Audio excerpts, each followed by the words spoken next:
The panel is going to be on surface water pollution. So for a fair amount of the morning, we've been focusing on the water use and water quantity side of things.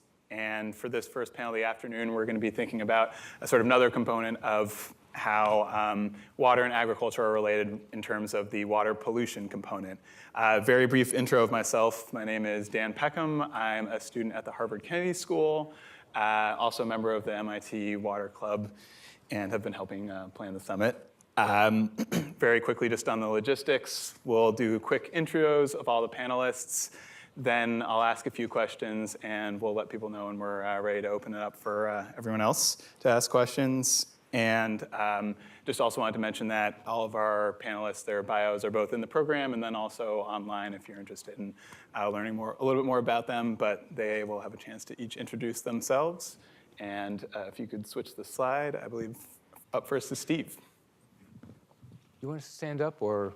Yeah, you can sit or stand, whatever works. I'll stand.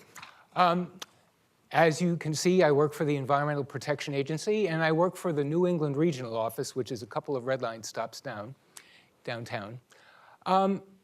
And you probably all know that EPA is the agency in the government that works on pollution control, water pollution, air pollution, toxics.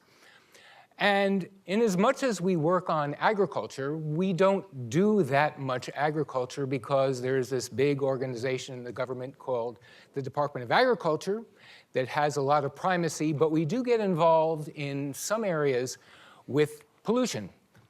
One of the ways that we get involved is with what's called the Non-Point Source Program under the Clean Water Act. Non-point source is a fancy name for diffuse sources of pollution or polluted runoff.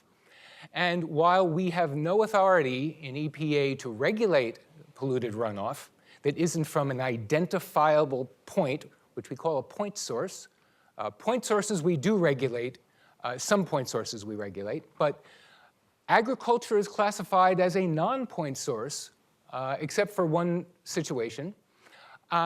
But what we do is we work with states. We have some grant funds that we give the states for non-point source, diffuse source pollution. And we work with the states, and in the case of agriculture, with the US Department of Agriculture's Natural Resource Conservation Service and various other USDA agencies to give out those funds to help farmers and other producers do good things on water quality. And we've been pretty successful. It's not a huge program money-wise. The bigger the state, the more populous the state, the more grant funds they get. In New England, we don't get that much funding per state, but what we do, we try to leverage everything that we can, especially from USDA. They have a program called EQIP, and they have a lot more money than we do, so that we work with them to try to get our funds into the hands of farmers to do good things on water quality. The one place that we have a permit program is for confined animal feeding operations. And so, you know, animals can graze. They can also be confined in buildings where they do their feeding and their living, and those are confined animal operations. And if a confined animal operation discharges wastes to a water of the US, then they can be permitted. Under our confined animal feeding operation permit, generally, like other programs, we delegate the authorities to the state to do the permitting. There are 4 states in the United States where we have kept that authority. We have 2 of them in New England, Massachusetts and New Hampshire. So we do the permitting for those 2 states. There are very few CAFO permits, confined animal feeding operation permits, in New England. And it's really, for the most part, up to the state to decide whether they're going to slap a CAFO permit on an operation. Generally, we try to do what is now called cooperative federalism. We work with the states and with farmers as much as we can to try to get as much done as we can without doing enforcement and without setting fines, and we do actually a pretty good job of that. One of the places that we regulate, that we work on agriculture is with regard to agricultural chemicals, pesticides, herbicides, other toxics. We are involved in labeling, in testing and labeling agricultural chemicals. We're involved in putting the right stuff on the label. We are not very involved in making sure that the users are using it right. We make recommendations. The states are really have a much more primacy role in making sure that chemicals are being used right. There are some air pollution regulations, and I know we're talking about water, but there are some air pollution regulations that have to do with agricultural operations when things get up into the air, volatilized powders, fertilizer, wind, taking stuff off of fields.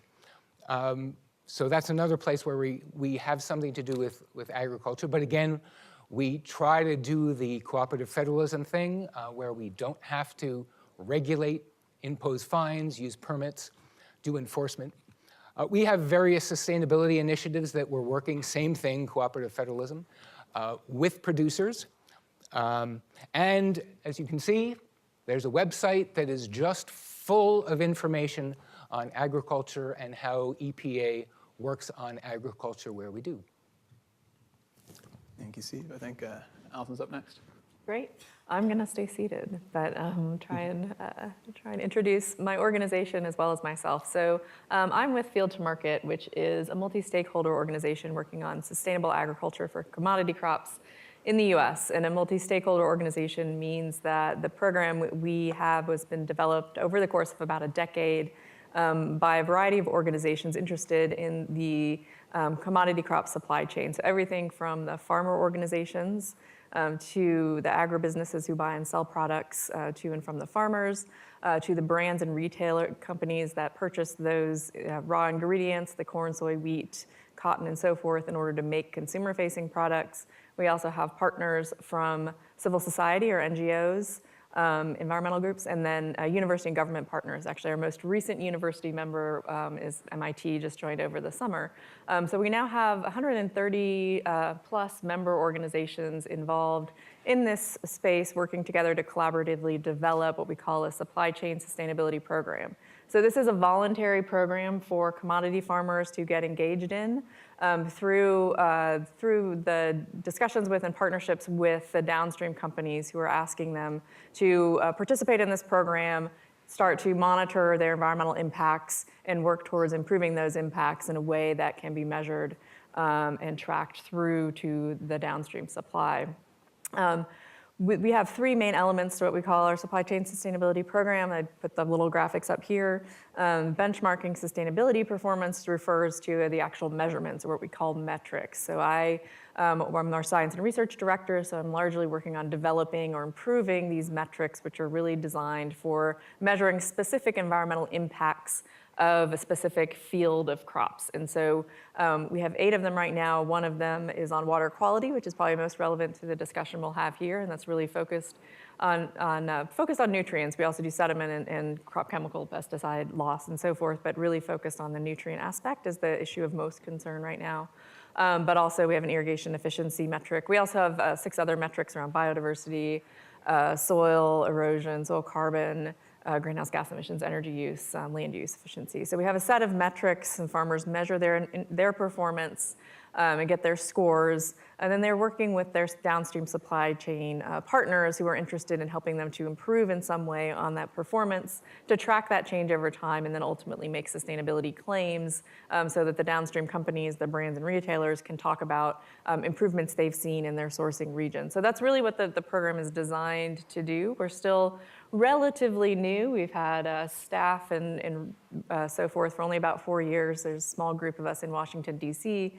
The majority of the work, we have about 2.5 million acres engaged right now. The majority of actually going out and talking to the farmers and working with them happens through our member organizations. So I spend a lot of my time working with all the various members and helping do a lot of science education around these topics and working on the development of the program in collaboration with the members. So my own background, I spent about 15 years prior to coming to Field to Market working at a research institute at the University of Maryland on crop modeling, greenhouse gas modeling, climate impacts, and mitigation opportunities from agriculture. So I come from a very modeling background into this space. So I'll stop there. All right, I'm next. So my name is Marcia DeLange. I'm at the Union of Concerned Scientists, and I'm a scientist on staff. So my training, my background was all in ecosystem science, biogeochemistry, land-atmosphere interactions, that kind of thing. And at Union of Concerned Scientists, I'm working on the food and environment team. If you're familiar with Union of Concerned Scientists, you know that we're a science-based nonprofit advocacy organization. So we bring science to decision makers and try to make sure that that's at least part of the conversation. And we cover a lot of different topics, but the food and environment topic is what I'm part of, and we look at both, we really take a systems level perspective. So I think that's gonna be important for you to understand for where my comments are coming from.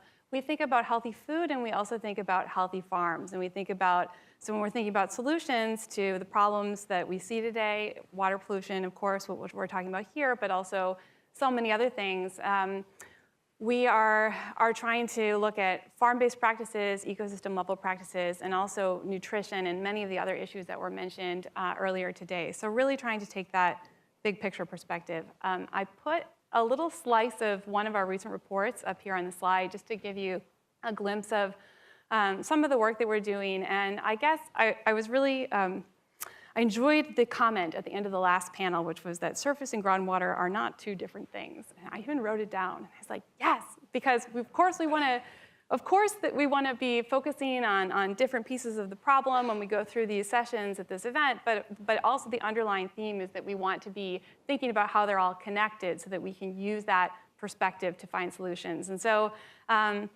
in my job, we're thinking a lot about agroecology, a lot about how, so if you look at the panel on the left, kind of your conventional corn system, oftentimes annual crops, annual crops for sure, but oftentimes leaving the soil bare for lots of the year, and just recognizing that we have a lot of different components to our water cycle. We have precipitation, we have transpiration, infiltration, runoff, and when you tweak one, then you start to move a lot of them.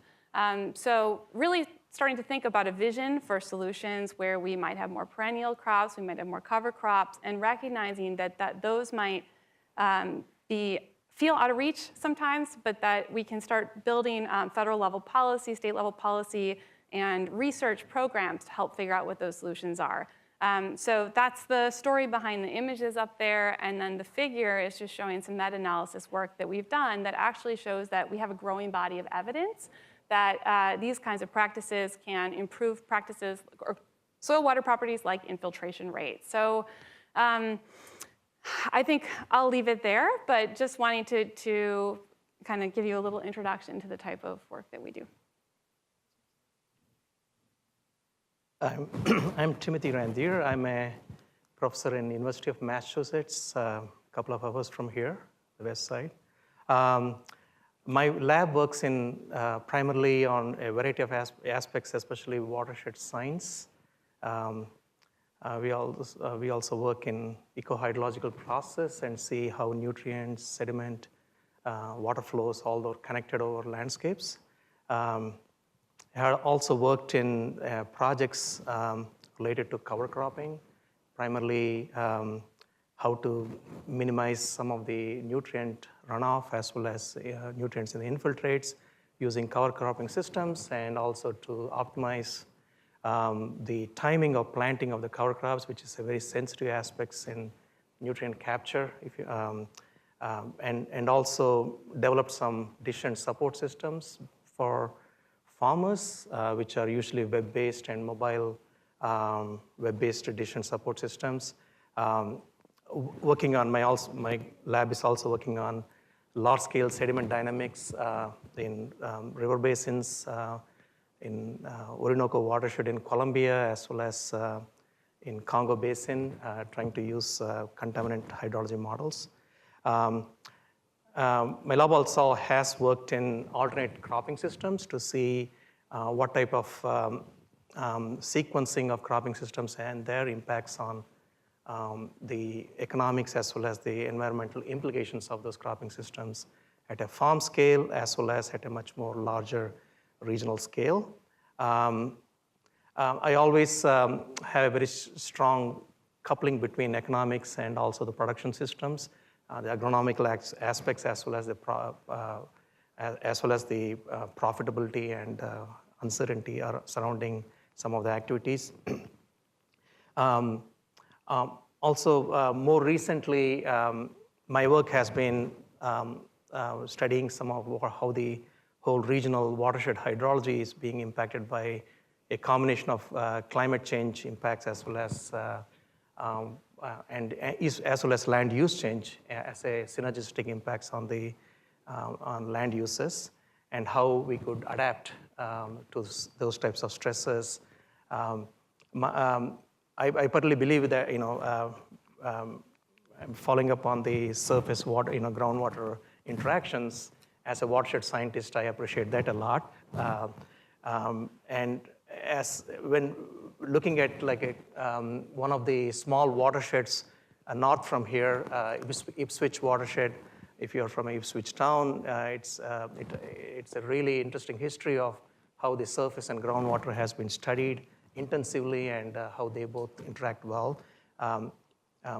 And in the same watershed, recently I worked on trying to see what type of adaptation strategies and mechanisms could be developed to mitigate climatic impacts. Great, thank you, Tim. Great to hear the introductions from everyone. I'm going to start it off with a really just sort of level-setting question. When we talk about agricultural water pollution, what are sort of the types of pollution of biggest concern? Who is impacted by it? What are sort of the main sources? And what are sort of the long-term trends? Are things getting better right now, or are things getting worse? And does anyone want to take that one to start off? I can start off with that. Sure. So I would like to start off with the Mississippi River Basin. The nutrients are a huge issue, especially the eutrophication resulting from in the Gulf of Mexico. It's usually from the runoff from the large 1/3 of the area of United States, draining all these nutrients. It is a much more complex system and a problem to understand, and this is a non-point source pollution, as Steve was mentioning. It opens up a lot of challenges on managing it because so many agricultural farms, but also wastewater discharges. There's complex implications on how the plants are uptaking the sediment retention of nutrients. And this is a really interesting case of how big this agricultural pollution challenge is to scientists as well as for practitioners on dealing not just the farm level, but also off-site effects of these nutrients changing the whole aquatic ecosystems downstream to those watersheds. So.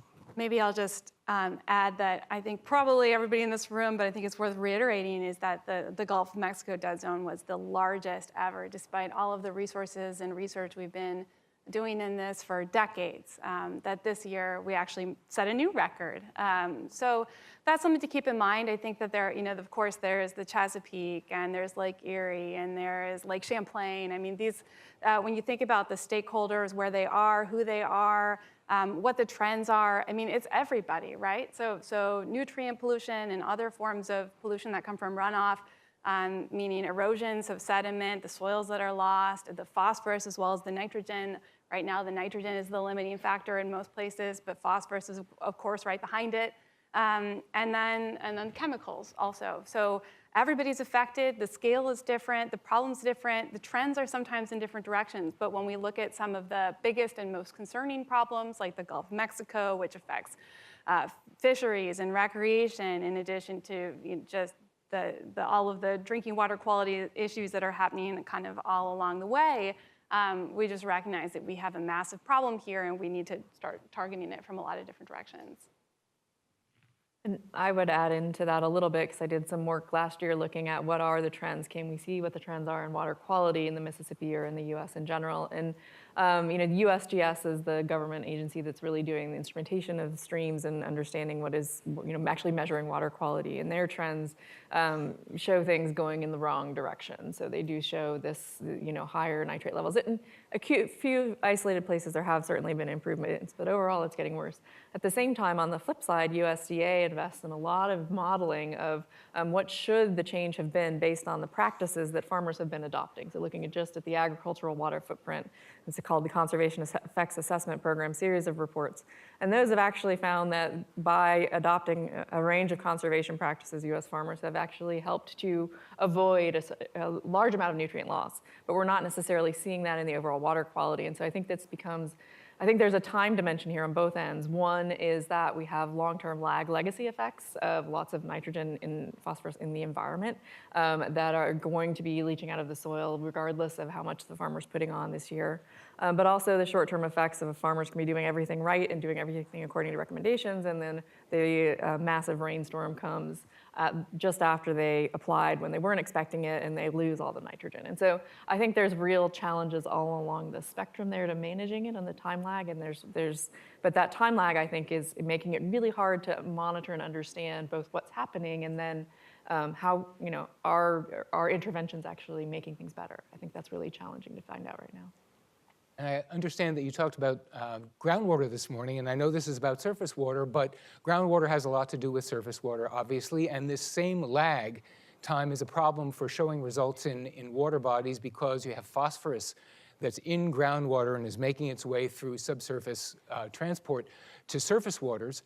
And we have a watershed in Connecticut that was studied, and it turns out that it's going to take 60 years without further inputs of phosphorus to the groundwater system for all that groundwater phosphorus to come out and be flushed out into the streams. So you may have heard that we have a total maximum daily load, which is a pollution target for the Lake Champlain water bodies, the bays, and the one up in the northeast corner called Missisquoi Bay has so much phosphorus in the sediments that you could shut off the tap of phosphorus right now, and it would be tens of years before that water body would meet standards, would become unpolluted.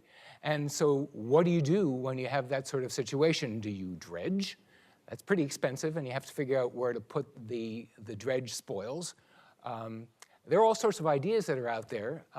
We have problems with tile drainage systems where there are pipes running underneath agricultural fields with little perforations in them so that these too wet fields can drain into the pipes, and the pipes carry all that water out and dump them in some water body. And that's a huge source of phosphorus, and there are a lot of people working on trying to figure out what to do about that too.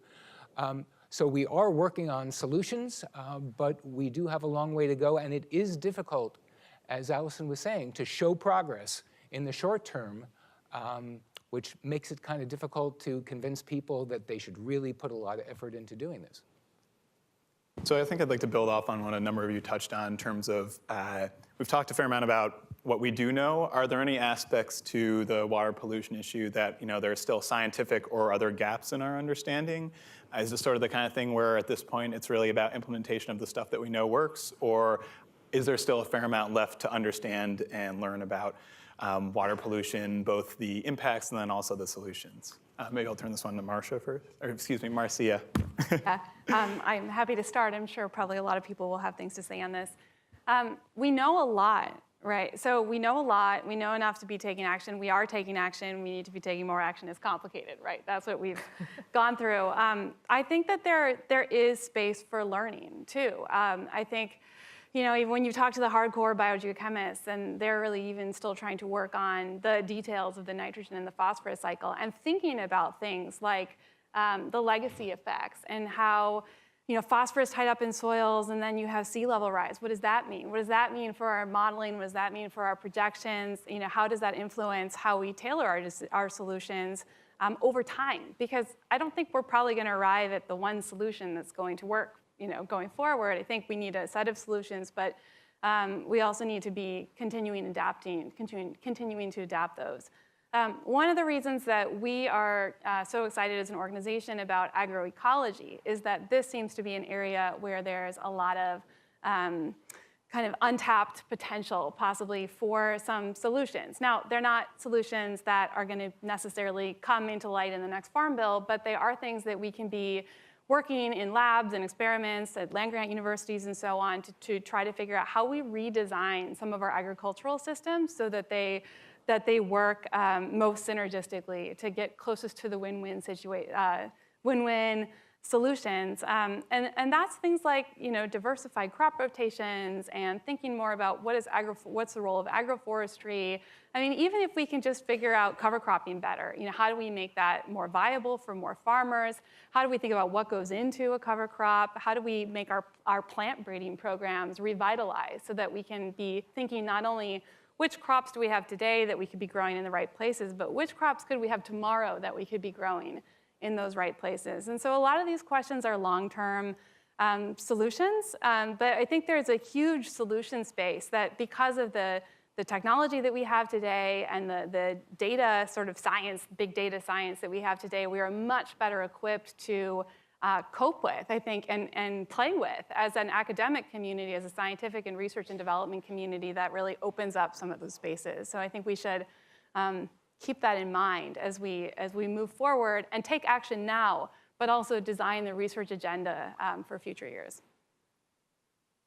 I can put something on that research agenda if you like. So, I mean, what I see is, I mean, I think we do understand a lot, and we have a lot of great research on this. And I think what I'm understanding now as I'm working at the field scale, so we're working with farmers on an individual plot of land that they manage and trying to give them guidance on what they could do better to improve their environmental sustainability on that one field plot of land. When you start looking at the body of research around water quality, it's all on a watershed scale.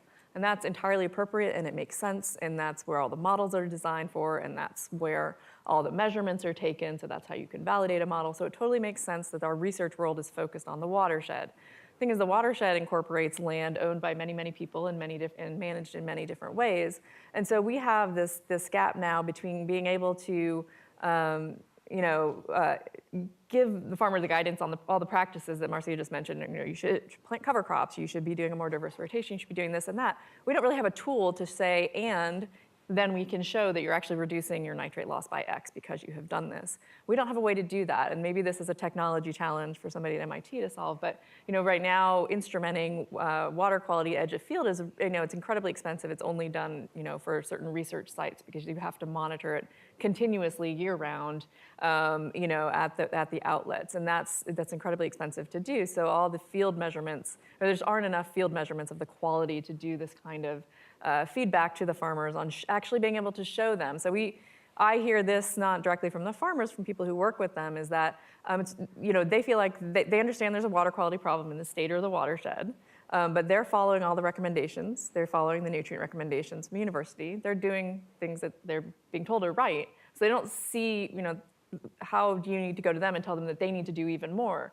If you don't have a way to show them, this is the difference you could make. Right? And so that's our challenge right now, is trying to find a way to help them understand the difference they could make by changing their operations. And we really just don't have the science-based tools right now to be able to do that, but hopefully we will soon. So,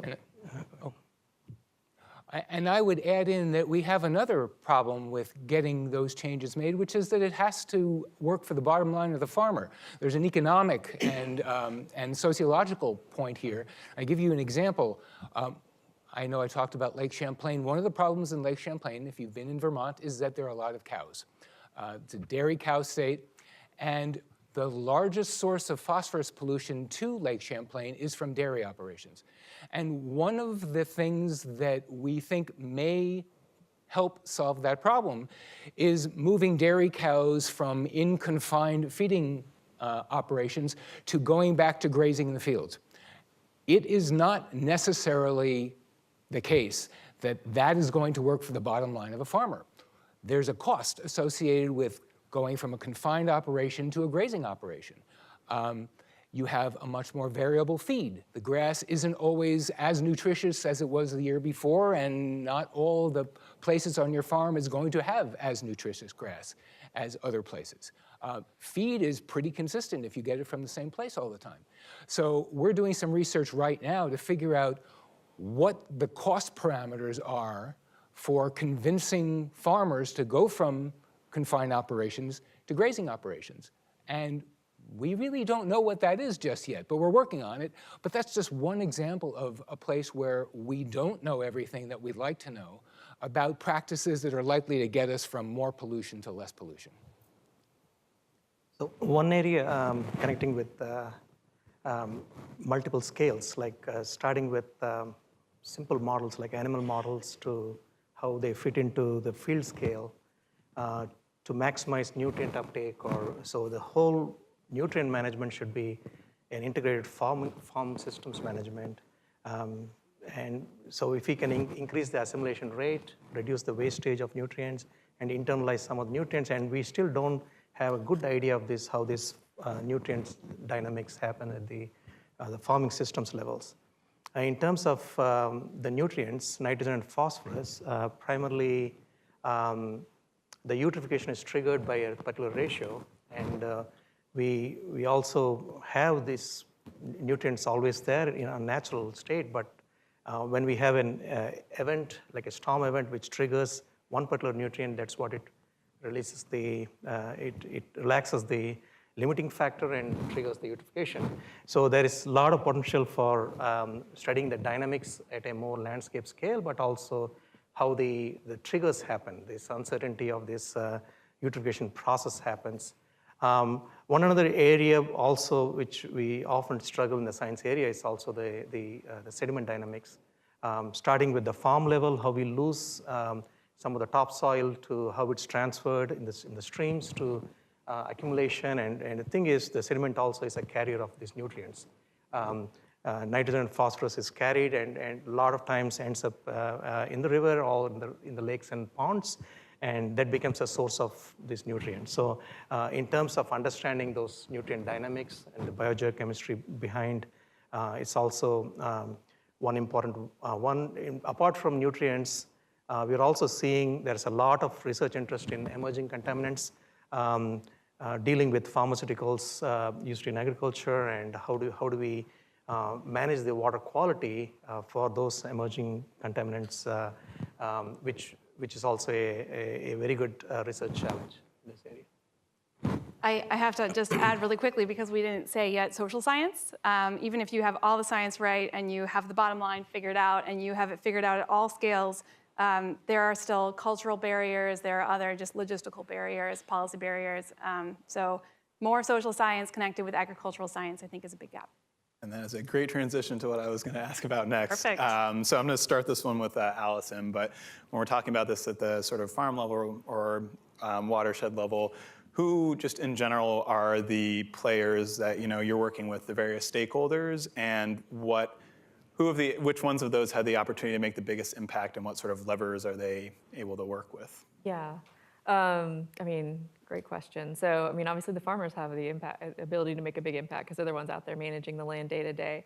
And our program is private sector, so there's a lot happening at our various land grant universities. There's an enormous amount of work on water quality and tools and programs around that space at our land grant universities and in the various state government and regional regional offices of NRCS and EPA and so on. But within the private sector, we have seen a lot of interest. The motivation for the water quality improvements that we see comes from two directions. It actually does come directly up from the farmer groups, because they understand that sometimes farming can have an image problem, and they want to be proactive and get out there and define and let people know what is actually done when you're farming cotton, what actually happens, and understand that those groups are working to improve on things.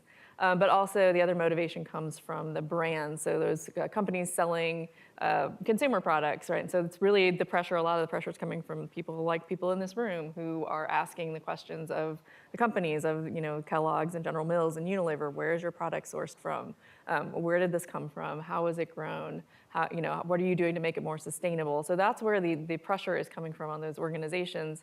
And so really we've seen the power in both of those, putting pressure on, or not pressure is the right word, but getting motivation and action from the ag retailer sector. So if you're a farmer in the US, you already talked to about a dozen people who are telling you how to farm differently or what to do. You've got people selling you seed, and you have people selling you products, and you have your local NRCS office. You might have an extension person come by, and you have the guy who's selling you pesticides or applying the pesticides for you, and you have all these people telling you what to do, and a large portion of those are coming from the ag retail sector. And so that's really where we're targeting a lot of our education programs right now, is to figure out both what is sort of the business case for sustainability within those programs, within that ag retail sector, and how do we get educational resources into the hands of those folks who might not have agronomy training or environmental science training or of any kind. They just know agriculture. So how can we give them resources? Because they're the ones out there talking to each individual farmer so that they can help give the guidance on, this is the best new information we have on nutrient rate for this area, or this is the best new information we have on timing. And you really want to switch from applying it all at this time of year to applying, 2 different applications later in the year, things like that. Or here's a great new resource on weather that you want to check before you do applications. All of that kind of information is what we need to get in the hands of the farmer to really make the change, because they're the ones who own or manage the land, and they're the ones who ultimately will have to make changes if we're going to see changes in the water quality from this. And it really only takes one person. And I say that because I work in the state of Connecticut with the Connecticut Department of Environmental Protection and with Natural Resource Conservation Service. And there just happens to be this guy that works for NRCS in eastern Connecticut who is passionate about soil health. And soil health is all about making sure that there's a lot of organic matter in the soil and that it's a complex structure. It isn't just a really bare soil. And the more that you do that, the more the soil is going to hold on to nutrients, the more nutritious all of the crops are going to be. And he's been going around talking to farmers tirelessly for the last 7 to 8 years about it. And farmers are kind of a conservative lot, as you probably know. And a lot of these older guys, they want to keep doing it the way they've been doing it. They usually don't trust EPA. They trust Department of Ag. They may not trust the State Department of Environmental Protection because they actually do more regulating of farms than we do. But when we come onto a farm with the guys that they do trust, we have some ability to, especially if we're offering them money, which we do, for doing water quality work. And it's the younger guys. If your dad is a farmer, it's very possible that your dad really doesn't want to do anything new, but it just takes one of these young guys to listen to the guy who's really passionate about soil health and start taking money from USDA and from us. And there's this guy in the eastern watershed of Connecticut who is just kind of, after 3 years of listening to the USDA guy, decided to go whole hog into it. And he's adopted all of these practices, and he's really, really successful. And there's another guy up the road who's been taking NRCS and EPA money for a while. And he's really interested in all the stuff he can do, but there's one more guy up at the top of the watershed who doesn't want to have anything to do with us and is making no changes. And these guys have told me that we're working on him. And who knows how long it's going to take, but the younger you are as a farmer, the more likely it is that you're going to make some changes, and you're eventually, it's not us that are going to affect them, it's the other farmers in the watershed who are probably going to be the ones that finally get the guy to go, okay, I'll try it. And once he tries it, or she, it's very likely that changes are going to be made. I think these two have done a pretty good job. Do you want to add anything? Sure. In terms of social sciences, it's a very important aspect in water quality management. So one thing, when we look at the challenge of non-point source pollution, how do we design some of the policies, the mechanism design of policies when we have so much of asymmetry in information, the farmers polluting, and then you have this aggregate information from the watershed. And one of the big challenges to how do we motivate and provide incentives through a proper mechanism design at a watershed scale. And that is often the mechanism design could be some of the legal constructs, or it could be incentives, or a mutual type of organizations which can help in mitigating large-scale impact coming from individual scales. Another very important aspects of this watershed scale dealing with water quality is having stakeholders, the multiple stakeholders, how they make decisions. So understanding that, the dynamics and who the players are, and how do we come up with some value structure which are agreeable upon consensus in terms of mitigating nutrients is, again, a huge challenge. So one way we handled in a large parts is institutional designs like the downstream impacted bodies or the agents compensating for upstream reduction in pollution. For example, in the New York City, compensate the farmers who are in the Catskill region to mitigate some of the pollution. It's a really good institutional design to handle some of the non-point source issues, while farmers are compensated for their the cost, which in some of the pollution reduction, and those types of things can emerge for a lot of watersheds, and farmers could be compensated. And I think this is picking up in a lot of areas in other pollutants too, where pathogens and reduction is compensated to upstream. There's also huge potential for nutrient markets, which is a big challenge. We started and we had so much challenge of developing that, but nutrient markets, especially linking the agriculture into non-agricultural polluters to trade and then try to minimize the nutrient load at the watershed scale. There's also some emerging aspects in the social science aspect of it. I want to expand. Well, actually, for one, I'll say that after this, I'm going to open up to the audience. So if people do have questions and want to sort of line up at the mics, go for it. Potentially expanding that one to the rest of the panel. From a policy standpoint, are there any things that we really have significant gaps or aren't doing well, either at the state, regional, national, international level? And are there any best practices that, such as water quality markets or something, that you'd like to see expanded to other areas? Maybe I'll start to segue too.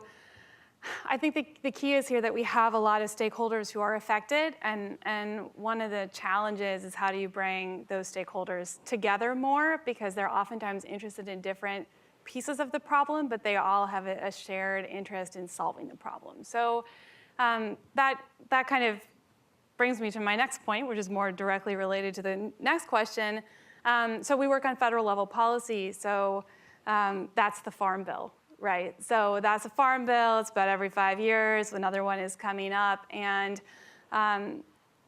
this is an opportunity. A lot of the programs that you've actually heard us allude to are funded by the Farm Bill in one way or another, or linked in one way or another, and so there's always room for improvement in the Farm Bill, right? So this year, probably we're going to be more in defense mode, but that doesn't mean that we can't think about how to improve things, and a lot of people are doing that.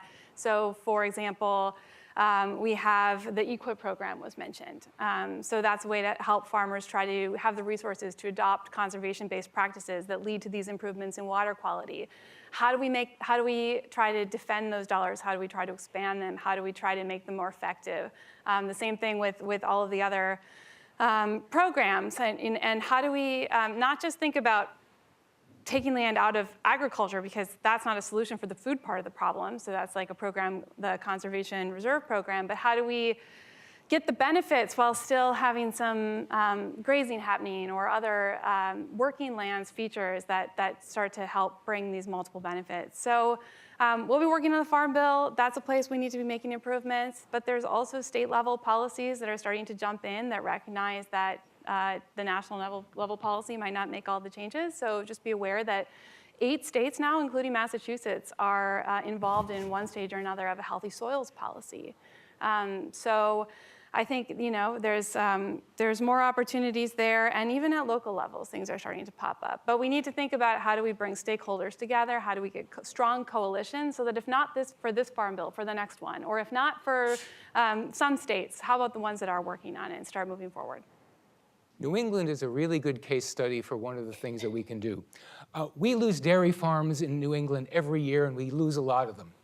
And if you're keeping track, you would really rather have a well-performing farm on the land than what's going to happen if they go off. And it's very likely that's going to be developed. Land doesn't generally go from farming back to something even less intensive use. So when we lose our farms, we lose environmental quality for the most part. And one of the reasons that we lose dairy farms is because milk prices are so low. Farmers just don't have enough left over if they're even managing to survive to pay for water quality improvements. So the Farm Bill, one of the things that happens in the Farm Bill is there are often price supports for various commodities. So that's one thing. And if we can also continue, Marcia was talking about EQIP funds, also the EPA non-point source funds are a really good source of continued help for farmers, and anything that we can do to keep those funds flowing is a really good thing too. And I'll load on the Farm Bill discussion just briefly, which is one mechanism in there that hasn't been discussed yet is the crop insurance program. So Risk Management Agency and crop insurance is also funded through the Farm Bill. And there's been a lot of work in the past few years on research to look at what are because there are some, the conservation disincentives in the insurance program. So if you look in the farm trade press in the Midwest, you'll find these cases where farmers planted cover crops and then found out that invalidated their crop insurance because of various rules written in a way that weren't anticipating all these cover crops. So there's been a lot of research in there. I think there's a lot of advocacy now about how to try and readjust some of those rules so that you might in fact create positive incentives for conservation in the insurance rather than these disincentives. So hoping to try and overcome that barrier, because that's a direct lever that's the one that farmers are most interacting with day to day is crop insurance. But on the whole, I think a lot of the more aggressive water quality work really is at the state level. I live in Maryland, Chesapeake Bay region. There's a lot of regulation in Maryland and Delaware for farmers on how they manage nutrients and other practices that they do. So there's a lot more stringent work happening in certain states for sure. I want to bring in a little bit of an international aspect to it. One of the cases I'm working on is in Honduras. Coffee farmers there usually have very strong intertwined with poverty, unemployment, and it's a lot of loss in biodiversity. And so solving in terms of policies, general policies, just one policy may not work there. So trying to link to international markets and how they could get a revenue, a good amount of revenue from sales in the international trade. So the coffee farmers forming a cooperative, trying to protect their lands using a system where it protects biodiversity but also reduces some of the nutrient loads, but also having a economic potential from their direct connection to the internet trade markets. For example, UMass Lowell, a campus of University of Massachusetts, has adopted some of the coffee produced in Honduras in their campus. So this is a nice way to actually deal with the water quality impacts, but also provide some reasonable amount of stability in economic viability of the farms. And so policies which can connect to the international trade, but also the multiple aspects of it often are much more robust and sustainable. Any questions from the audience? I can keep going, but would love to hear from anyone else too. I'll keep going for now, but so we talk a fair amount about like best practices, and you hear a lot of different things mentioned. In your perspectives, are there any? What are the ones that really give us the best bang for the buck, however you want to define that? And are there any that you think probably are not worth prioritizing when compared with the other ones? It'd be great to have it all, but sort of what are the top of the list and what might be towards the bottom in your opinion? I can start with that one. It's completely regionally dependent on where you are. I think somebody mentioned Western Lake Erie and the phosphorus problems there. And in fact, one of the things that makes those problems worse is converting to no-till. So no-till actually makes the phosphorus problem worse, whereas most places you would encourage people to not till.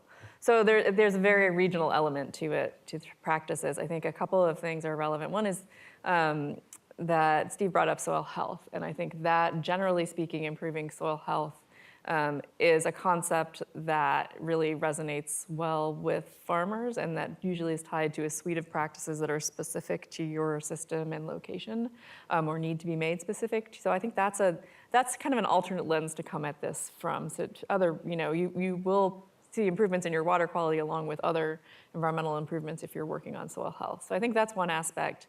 I think another thing to keep in mind is, we're talking about what farmers do on their fields, but we've seen there is research out there showing that even if you get all of the farmers in the Mississippi River Basin states to adopt practices and reduce their nutrients their nutrient load by 80% or something, whatever is a reasonable level, you're still not even close to achieving the reductions in the state nutrient loss strategies for actually getting rid of or mitigating the hypoxic zone in the Gulf. So the gap is really these edge of field practices. And so we're talking about not just being able to handle what's happening on the field in a given year, but actually looking at being able to trap and treat water as it's coming off the field before it goes into the stream through something like artificial wetlands or saturated buffers, and there's a number of these practices. That's a different challenge because that's not something a farmer can be incentivized to install for their own operation, right? It has to come, the motivation has to come from elsewhere because it doesn't directly benefit their operation anyway. It really benefits the downstream society, it benefits the ecology, it benefits whoever the municipal water treatment plant is downstream and all of those folks. But so how do we think about creative ways to better deploy those edge of field practices? I think that's a big thing that hasn't been mentioned yet that I just want to put out there.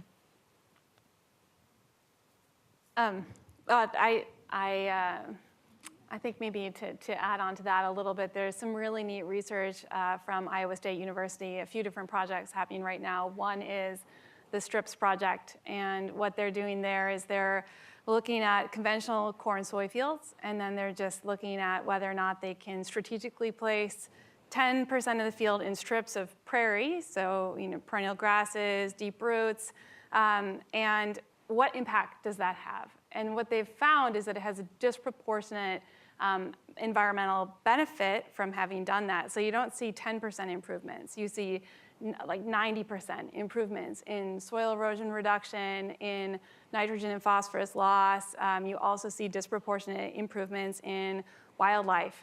So they've been counting birds, they've been working with entomologists.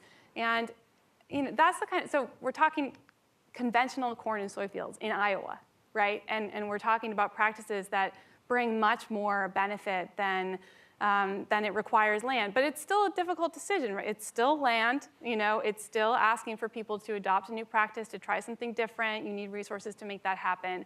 So I think, there's examples like that are just, it seems like what can we do to try to help more rapidly accelerate the expansion of practices like that as we work towards new, additional, innovative solutions.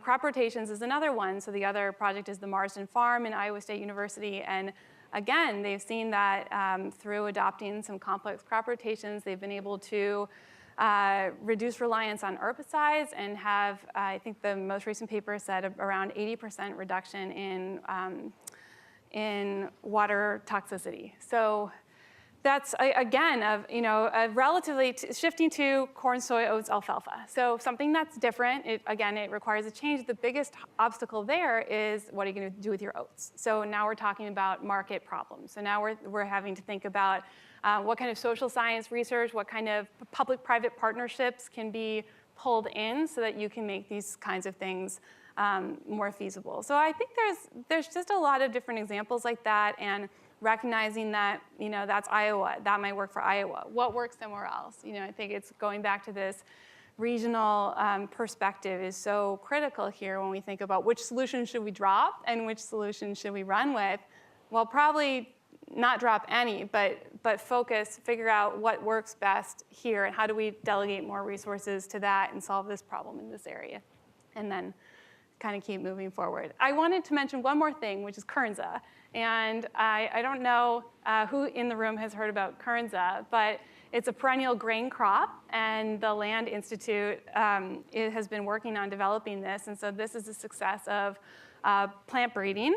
And the idea is that we have a grain crop now that has long roots in the ground year-round, and could potentially also be a really tasty, productive product. So Patagonia Provisions recently made a beer out of it.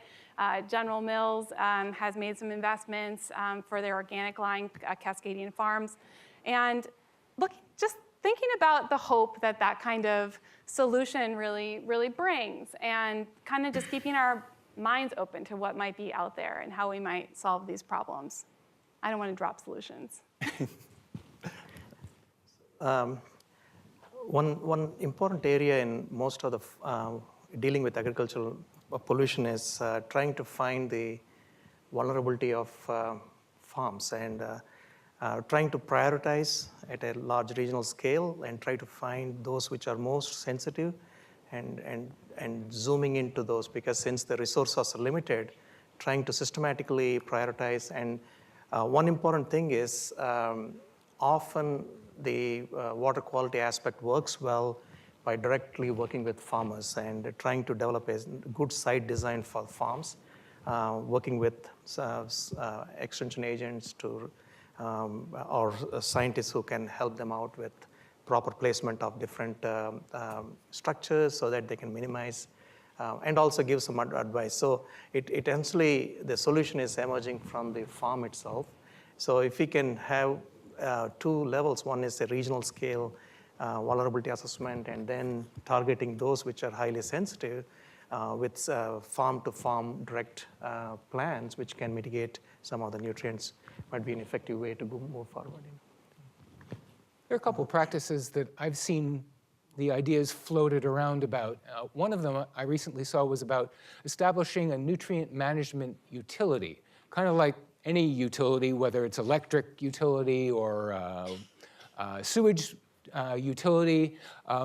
Users, those people who have nutrients, manure, fertilizer, pay into this organization, a utility, that then does the thinking about practices and other things to do with all the nutrients that are there, whether it's organizing a cooperative and collecting the nutrients and finding places to put them where they're lacking and they're needed. As you know, most states have a nutrient surplus. There's more there than they need. And unfortunately, with fertilizer, the states are generally bringing more in, and the stuff that they don't need that's an overflow is going into water bodies and causing phosphorus and nitrogen pollution. So one idea that I've also seen floated around is, in states that are small enough to pull this off, is marketing excess nutrients as an in-state product to try to shut off the tap of nutrients that are coming in and adding to the surplus, and getting to the point, it's an idealistic point, I agree, I recognize, of getting to the point where you're cycling the same nutrients around and you're not bringing any more in, so that you're not adding to it and you're not dumping the excess nutrients into the ground. So those are some ideas I'd like to see someone do more with, see whether they work or not. I think I saw one question over here. Yes, could the panel explain the brouhaha over the waters of the United States legislation or proposed legislation in 2016? I think some 20 states that objected, and it's been lost or has not gone into effect. What were the objections behind it? Because in the UK, as you can hear from my voice, I'm a UK water social scientist, this would be normal for the Environment Agency to go right up to the headwaters to check pollution. Why was that such a difficult concept here? Well, I don't want to get into the politics of it, but in general, the waters of the US is significant because water bodies that are classified as waters of the US cannot simply be dredged and filled or drained and used for other purposes. So wetlands, if they're waters of the US, have to stay wetlands.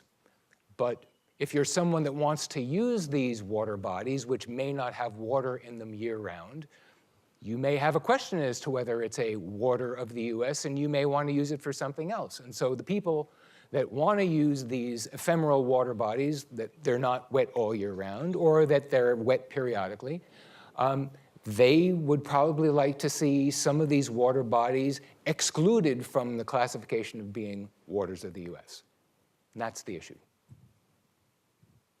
Anything to add from Is other? that a good thing or a bad thing? I can't comment on that.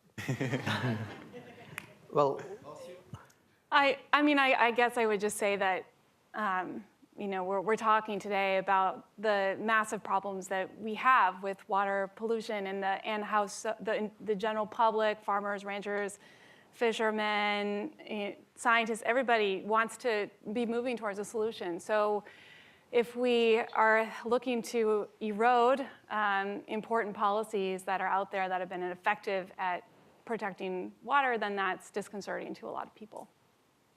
I will say physically that it's well known that wetlands are very helpful in taking up and reducing the amount of floodwaters that are coming down a river system that they're associated with when there's flooding and heavy rains.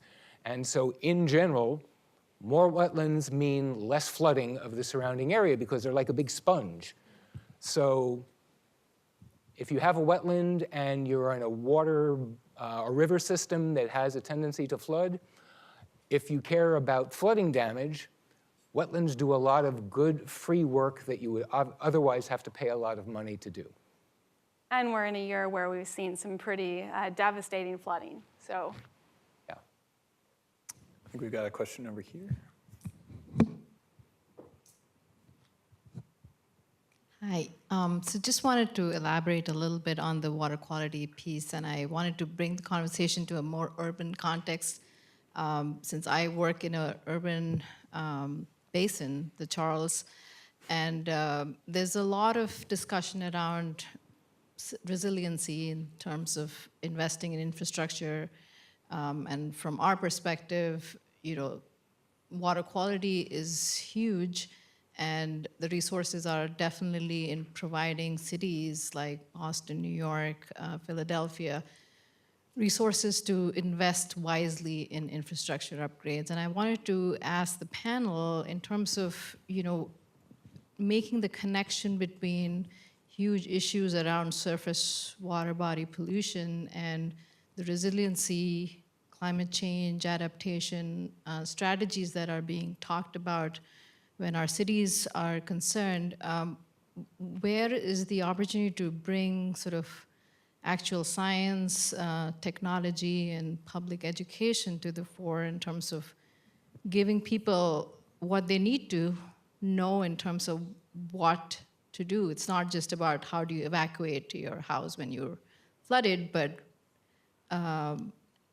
what can you do in terms of behavior change, but also getting municipalities and state agencies and institutional stakeholders to put the resources where they matter. So anybody who'd like to comment on that? I can comment on that. Urban watersheds are really unique because of the heavy impervious and built environments, and often handling the velocity of flows is a huge challenge.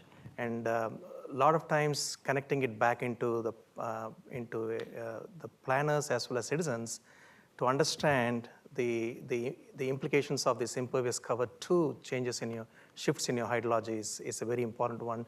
So one thing which we have worked with in Springfield is City of Springfield is to engage communities in urban forestry, planting, and so when they do that, you essentially see the awareness increase in terms of the role of trees themselves in increasing infiltration and reduction of some of the runoff in those areas. So that type of education, which is participatory and citizen participated one, can bring in a change in some of the urban areas. The other one is the design of green infrastructure, especially the rain gardens, the kind of wetland systems or riparian systems within urban areas. There is huge amount of potential for convincing urban residents who are essentially dealing with high value land to give away for these natural ecosystem services. This is a big challenge, and convincing and trying to demonstrate that these ecosystem services is actually good for sustainability of the city is something the urban planners and the urban ecologists are essentially trying to handle these types of questions. I would add a little bit and just say, we have a challenge in front of us, right? I think that's why there's meetings like this happening right now. It's very similar with the disconnect just between food, farms and food that is faced in urban and rural, urban environments who are not that connected to rural environments. And again, just recognizing that there's so many different, these are complex systems, there's so many different variables to consider. The costs of having poor water quality bear themselves in all over the country in all different kinds of ways. And even those of us who think about this every day and try to pull together one number that expresses it all, and even if it's the numbers on how many liters of water went into that carrot. Then you think, well, what about another one in a different region? And we have to start somewhere. But then also with ecosystem services. So how do you quantify in a dollar amount what happened to the fishermen, down in the Gulf of Mexico versus the person who couldn't go on their family vacation because the beach was closed, and tie that up into a nice little bundle so that people can really get it, and then you can make decisions with that. So I think it's hard. I think there's been a lot of work on with labeling, with education, with just trying to tell stories that help bring these things more to life for people who are living in places that they don't necessarily see the consequences or live with them on a regular basis, although they will over time, with flooding, for example, coming into their homes, even if they're very far removed from rural areas where it might be starting. But I guess, from where I sit at an advocacy organization, and we spend a lot of time on Capitol Hill and talking to staff, senators, and also engaging with scientists who are interested in engaging on these issues. And I just think that people need to understand more that it really matters if they make a call. It really matters if they write a letter, sign something to voice their concerns. So first, it's about making people more concerned, helping to tell that story. Many of those of us who work on these issues can do that. Then can we get more people, when they really understand the issue, to speak up? Because one person can make a big difference, right? We've heard that before. So I think that's the direction we need to go, get people speaking up more. Urban gardens have really taken off, so that's a space where water could be discussed a lot more. The water footprints of food, the slide from this morning, I think is really important step in the direction of helping people at least have some information to recognize the magnitude of the problem and that there are solutions. And Marcia is right. It is about education. And you're sitting right in the middle of one of the best examples of a success story that you can imagine. 40 years ago, the idea that you could put your bare feet into Charles River was unthinkable. And it was even more unthinkable that you could have beaches around Boston Harbor that you could routinely swim in. Absolutely unthinkable, and yet we did it. And in fact, it didn't cost as much money as a lot of people thought it would, but there were people who were seriously against the effort. And when that effort was pushed, and it was successful, you can't imagine how quickly those people flipped over and started claiming that they were one of the people that had the idea for it. So, and this isn't an exaggeration at all. The Boston Harbor story is well documented, although some of the behind-the-scenes stuff isn't. I give a talk to a friend's second grade class every year. And just to show them what's possible, this past year when I did it, I showed them a picture of the Cuyahoga River. Who here was alive in the 1960s and remember it burning? Anybody? Okay. The idea that the Cuyahoga River now, 2 years ago, Jacobs Field, where the Cleveland Indians play baseball, was on the side of a revitalized Cuyahoga River that people were paddling in with paddle boats. I mean, the possibility of full submersion? 40 years ago, that was unthinkable, but we did it. And so there are stories out there like that. People couldn't imagine swimming in the Merrimack River up in New Hampshire where I live, and people do it routinely because there were all these textile dyes that were turning the river red and green and all sorts of colors just back in the 1960s. So there are stories out there that you need to get out. Get them out, tell people what's possible, and there are economic benefits associated with them, and they are not hard to document either because people know how much money is brought in by people that are using some of these urban rivers for things that they couldn't have imagined that they would do 40 years ago. So the information is out there. Sometimes it's hard to pull in, but there is good stuff out there to use for making the case to the people that need to be made the case to. I think one of the more interesting ones that I've seen are the changes in property values along water bodies that have more or less water pollution. I think the next question was over here. Hi, I was in Europe last week where the EU is actively debating the reauthorization of Monsanto's Roundup herbicide. And I believe France and Italy have already publicly come out as against it, but Germany and other countries have not weighed in, so we will wait until the end of the year to find out what they do. There have been some good comments from the panel about nutrient recycling and fertilizers and their impact from farms to waterways. I'd like you to address pesticides and herbicides in terms of what the priorities are, what can be done, what are the biggest issues, what kind of research might be needed. I'd like to hear a little bit about that, please. Well, I can start. I think one of the, again, we work a lot on agroecology. And so the idea behind agroecology is that maybe there are some ways that we can be designing systems that reduce reliance on some of these inputs that are expensive for farmers and oftentimes get lost in water, as we've talked about today, and sometimes to damage. Now, agroecology is a little bit different than organic certification. So there would be different opinions about whether or not you're looking for zero, chemicals or not. But I think, in light of the problems that we have, a strategy that works towards thinking about, for farmers who need these kinds of inputs, at times, if they're not doing organic where they're going to get that premium, then they should be able to have the tools that they need at their hands, right?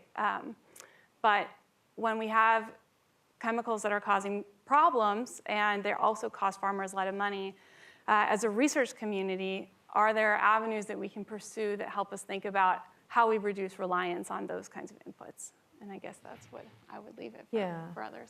And I can add to that a little bit. The issue that we're sort of hearing most about and most concerned about is resistance to these chemicals. And so I think, because we're not doing organic or agroecology, we're working with conventional commodity producers in the Midwest. And so a lot of people are growing GM seeds and they are using the chemical suites that come along with those.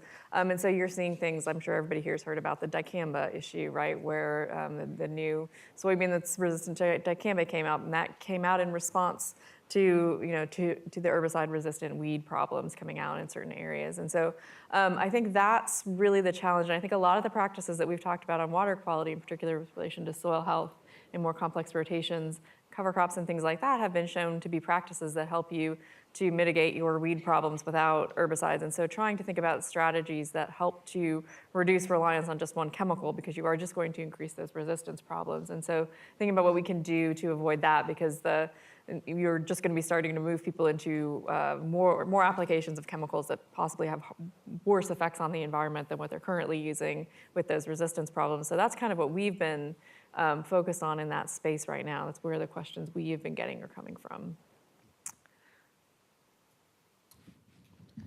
We've talked a little bit about both using different crops or modifying them so that they use less pesticides, or cleaning up pesticides or fertilizers. But I'm wondering, are there different materials that could be used on a broader sense? Like, are there other things that one could use as a fertilizer or in the textile plant, or other chemicals, materials, whatever you call it, that would make processes more sustainable, and what's going on in that side of things?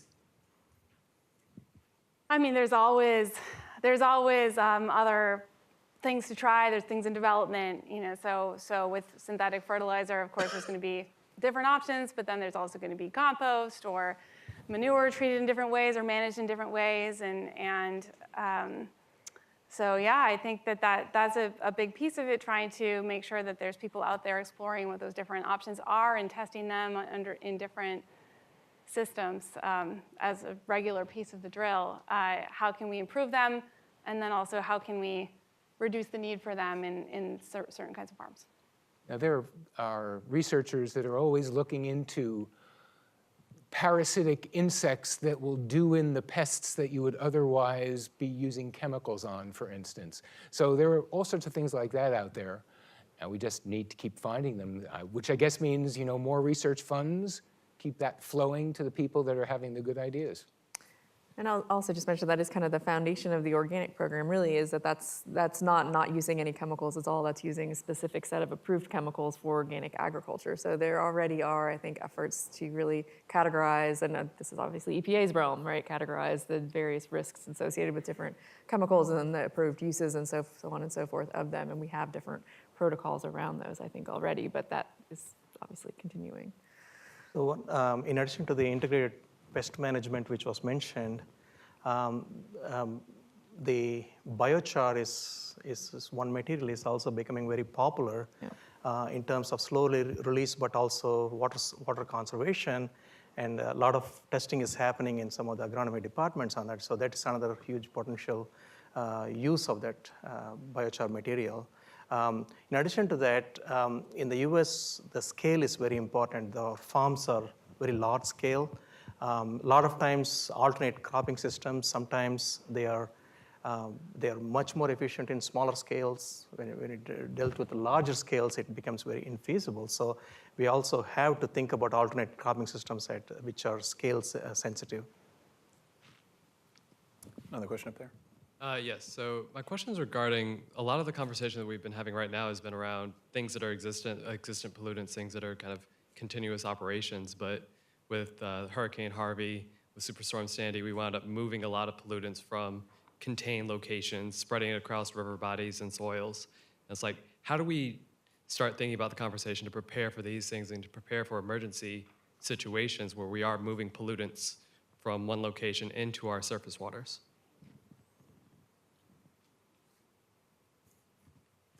Well, that enters into uncertainty.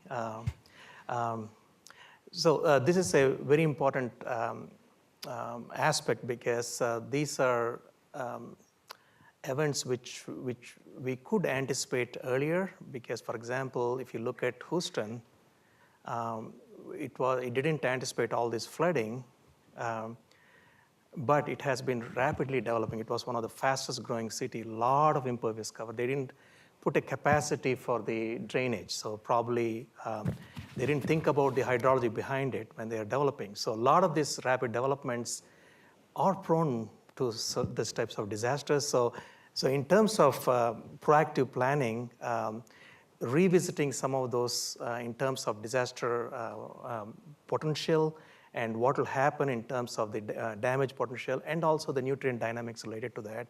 And it becomes a very important aspect for, which we don't plan right now. Even in city planning, it has to be incorporated, and even regional planning.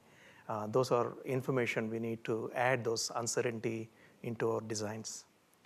And I would just add that, of course, we expect these kinds of events to become more common going forward. So it's never been a better time. 20 years ago would have been better, but today is the next best, remembering from this morning. We need to start thinking about more innovative ways and more serious ways, really, of planning for these kinds of events. I had another thought on that, but it escaped me, so anyone else? Sure. I can give you one example of a planning tool and a regulatory tool that EPA has, which we give to the states. It's the CAFO, the Confined Animal Feeding Operation Rule. And under this rule, if you're an animal operation and you have a confined facility for manure, which many of them do, big concrete thing that holds manure, as long as you are planning for a 25-year, 24-hour event, in other words, a rainstorm that's the biggest rainstorm, 24-hour rainstorm that you are likely to have over 25 years, as long as you've planned for that, any discharge that you have, any overflow to that manure confinement thing, that's bigger than that, it's okay, because you've planned for the 25-year, 24-hour event. Now, if we think that we're going to be getting a lot more of that size events over time, then maybe we need to think about changing that rule and making it okay to discharge only if you're protecting against the 100-year 24-hour storm. I don't know whether it ought to be the 40-year storm or the 50-year storm, but I'm just saying that this is an example of a rule that's based on potentially old climate parameters which may need to be rethought. National Flood Insurance Program obviously needs some rethinking because of the way that it's driven some of the development that has been leading to a lot of these problems. So again, we're talking about preventing the problem rather than solving it once it happened, because I think it's just these problems are so hard once the disaster is out and you need to clean it up. We can do the best that we can, but what are you going to do? You want to make sure you have more wetlands. You want to make sure you have more buffers. You want to make sure that you have a better chance of predicting where this is going to be so you can get resources out there more quickly. But we really need to try to figure out how to prevent some of these more serious storms in the future being as frequent as it appears they might become. And one aspect I want to mention about in New England, we have combined sewer overflows. So these are very similar. They're legacy designs. We are no longer valid in terms of how much overflows we see on a regular basis, and these are affecting water quality. So how do we fix that? One is primarily to separate the sewer and storm systems, and that's again dealing with huge amount of investments. And do we do that, or when we incorporate uncertainty and some of the damage potential of any type of uncertain event like storm surges, maybe that will lead towards like more benefits to separate them, even though it's a large amount of investments. One question up here. I really enjoyed the tone of this discussion, that we got into ecology and resilience, and it went away from the paradigm of efficiency, because the most resilient systems aren't about efficiencies, they're about diversities of landscapes and diversities of regimes. And so since you have experience in implementing or trying to get private landowners to adopt diverse, not maybe the most efficient, away from monocultural regimes, have you found particular typology of farm sizes that are resistant to it, or are there regulatory, or you mentioned insurance, but are there practice-oriented things that lock them into certain ways of working? So in your experience, have you found small farmers more open than big ag farms? And what do you think is the implications of that for the developing world, where we are dealing with really small landholder farming? I'll take the first part of that, but so I think it's less tied to farm size than it is to the ownership of the land. And so you have probably more than half of the farmland in the U.S. is not managed by an owner. The owner lives off in the city somewhere. Maybe it's, the farmer passed away and his wife owns the land and she just rents it out. Or whoever the kids inherited it, they don't want to farm. So they're just renting it out to a local farmer to farm. And so that might just be on a year-to-year basis. And so that farmer has potentially his own land that he owns, and then the land that he's renting, and that might just be for 1 year. And so a lot of the things we've talked about are really getting people to make long-term investments, right? You're gonna need several years with a lot of these practices to see a change in your soil or see a real improvement that's really gonna take it long-term. And so I think it's a real challenge to think about how do you motivate those people who are the owners, who are renting their land out, to include conservation in the leases, for example, or to do long-term leases and things like that. So I think that the barrier we run into is more about owning versus renting land, at least here in the US. I don't know necessarily how that translates into smallholder agriculture. I think that is a whole different context because, again, I think it would relate in the sense that if you own the land and you're managing that same land year over year over year, the incentives to improve the quality of that land over time are much better. You have a lot more, I think, leverage and discussions in terms of thinking about passing that on to the next generation and thinking about what your kids are going to be able to have. Are they going to be able to sustain their families with this plot of land? But I guess that would be where I would start.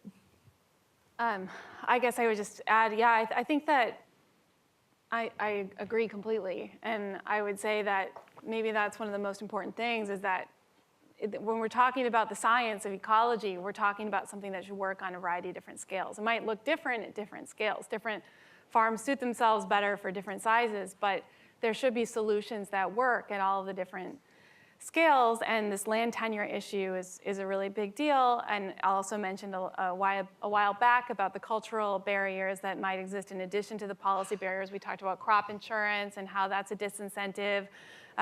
We talked about how it takes maybe a few years to see the benefits. That means that in the beginning, you might have an upfront cost to make a transition. That we have government programs funded by the Farm Bill to help with that, EQIP, Conservation Stewardship Program, conservation, well, mainly those two, or RCPP, a regional partnership program.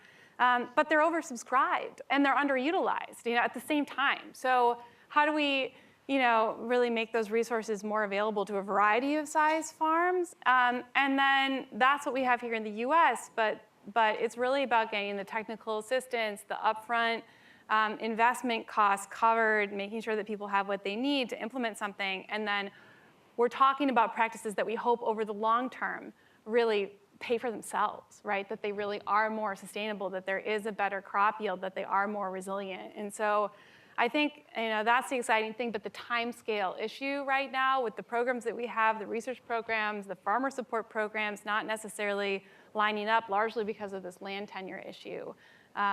With what's needed to get it scaled up more. Final thought is that the NRCS program, we heard about this great NRCS guy who is on a mission. And because of the NRCS Soil Health Initiative that they kicked off a few years back, there are so many of these stories. You look at farm journals all across the country, and you're seeing the story of any scale farm, you name it, of the son who decided to go to a soil health thing and then came home really revved up and tried something. So that cultural piece, the communication, the storytelling, I think it all plays a role, but scale shouldn't be the limiting factor. In terms of the small scale, resilience, small scale and large scale may be poor in resilience. It all depends on the planning. For example, small scale, even if they have a lot of variety of crops within that one, and they have to satisfy the subsistence needs, but also if there is a disaster, if those crops cannot handle the total needs, it becomes a problematic one. So for small scale, a good resilience mechanism is the cooperatives, especially in developing countries, to combine forces in terms of even if there is a loss of a particular crop, there is always a buffering element of exchange between farmers. And even in large scale, the same thing, how do we add those elements which will increase the resilience? Primarily, what is the adaptation potential of choosing or substituting between practices or crops? And also the resilience mechanism also, a lot of times it's resilience to what?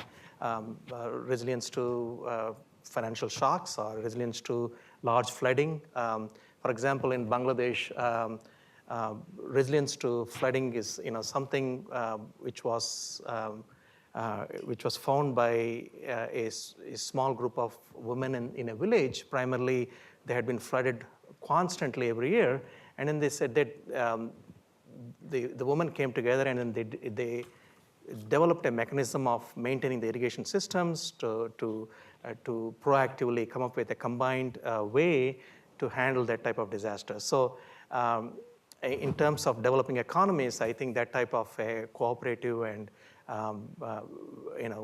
grassroots level type of a movement is something very important, because we are dealing with very complex systems in developing countries, especially when there is a close tie with household subsistence needs to production, and you need the type of a cooperative type of a one at village scale. Not just for disasters, but also for markets. Yeah. Anyone want the final word, or? All right. I'd like to give a huge round of applause and thank you to our panelists.